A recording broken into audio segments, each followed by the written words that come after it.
हरियाणा के यमुनानगर के गुलाबनगर में सड़क के बीचों बीच मजाक मजाक में कुछ दोस्त आपस में भिड़ गए और इस दौरान दोनों पक्षों के बीच जमकर हाथापाई हुई। परिवार के लोगों के बीच बचाव करने के बाद मामला शांत हुआ। तस्वीरों में भी नजर आता है कि किस तरह से युवक आपस में भिड़ रहे हैं। गुलाबनगर में आए दिन लड़के अपने घर से बाहर निकलकर चौराहे पर टोली बनाकर बैठे रहते हैं। इसी दौरान एक लड़के ने दूसरे से मजाक किया, लेकिन दूसरे को मजाक इस कदर नागवार गुजरा कि उसने लड़के पर हमला बोल दिया। इससे पहले भी यहां पर इस तरह की झड़प के मामले सामने आते रहे हैं। तो ये तस्वीरें इस वक्त आप देखिए, ये वही तस्वीरें हैं। आप देखिए मजाक मजाक में कैसे दो पक्षों के बीच ये आपस में भिड़ंत होती है और काफी देर तक ये हाथापाई चलती रहती है।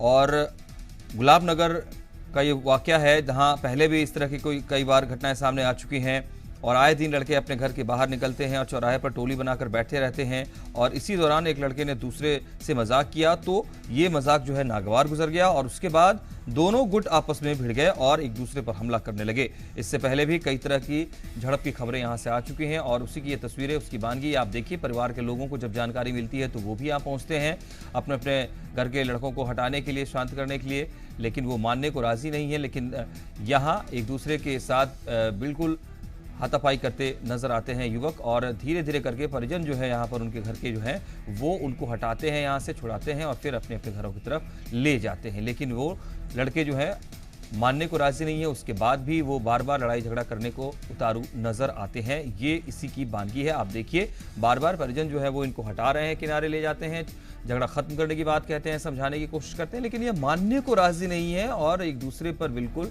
झपट्टा मारते हुए एक दूसरे के साथ झड़प और तेजी से करते हुए आगे बढ़ने की कोशिश में नजर आते हैं।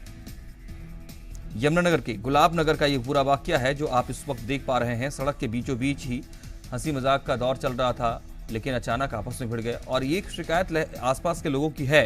ये चौराहों पर जो है टोली की टोली बना करके बैठ जाते हैं और इस वजह से वहाँ जो आसपास के स्थानीय लोग हैं उनको भी कई बार परेशानियों का सामना करना पड़ता है।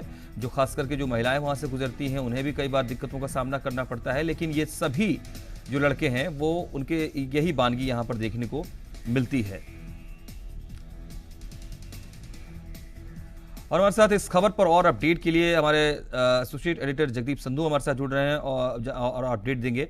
जगदीप जी, ये बेशक ये एक लड़कों के बीच की भिड़ंत नजर आती है, लेकिन इसका बड़ा प्रोस्पेक्ट ये नजर आता है कि शायद आसपास के स्थानीय लोग परेशान रहते हैं क्योंकि ये टोलियां बनाकर दिन भर ऐसे ही बैठे रहते हैं।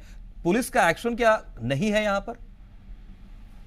बिल्कुल, अनलॉक शुरू हो चुका है, लेकिन रात को 9 बजे से लेकर 5 बजे तक तो लॉकडाउन रहता ही है। लेकिन इसके बावजूद कुछ नौजवान जो है वो लगातार घरों के बाहर रूल तोड़ के आते हैं और पुलिस के भी इसमें देखना पड़ेगा कि पुलिस को भी वहां पे होना चाहिए, गश्त करते रहना चाहिए। और अक्सर वहां पर लोगों में आपस में लड़ाइयां होती थी, लेकिन कल कुछ दोस्त बैठे हुए थे और किसी बात पे इनका झगड़ा हुआ और वहां पर झगड़ा करते हुए इनकी जो है वहां पे लड़ाई हुई। लेकिन बड़ा सवाल यह है कि आखिर पुलिस जो है वो क्यों एनफोर्स नहीं कर पा रही है। हरियाणा में बहुत हम देख रहे हैं लगातार केसेस की गिनती में इजाफा हो रहा है, लेकिन इसके बावजूद जो लोग हैं वो घरों के बाहर आ रहे हैं। ठीक है, आप सोशल डिस्टेंसिंग रखिए, लेकिन लड़ाई जैसे होती है और उसका सीसीटीवी का बाहर आना, इस पे पुलिस को चाहिए कि कड़ी कार्रवाई करनी चाहिए ताकि एक मैसेज आए लोगों में।